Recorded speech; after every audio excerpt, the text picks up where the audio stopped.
útok, hrali sme len 5. zápas, ale určite to bol jeden z tých lepších a dobre sme do ňoho naskočili, dobre sme boli pripravení a od začiatku sme si išli za svojím, sústredili sme sa iba na seba a týmto pramenilo.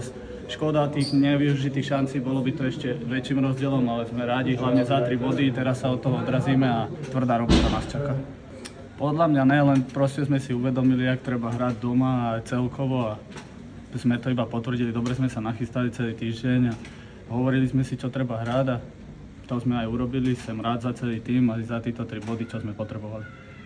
Tak tam zlá prihrávka v strede, vystihol som ju, potom som dal Baugisovi a videl som, že je tam otvorená strana, tak som mu išiel do tandemu a Baugis to skvelé naviedol na step, potom ju dal a ja už som tam videl 2 našich hráčov, tak som to tam skúsil dať a veľká pochvala Majovi Mrvovi, lebo tam išiel, šmíkačkou to dal, takže väčšina gólu patrí jemu.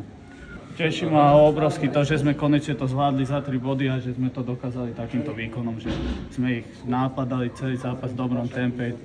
Fantastický, podľa mňa dobrý tímový výkon a sa to potvrdilo.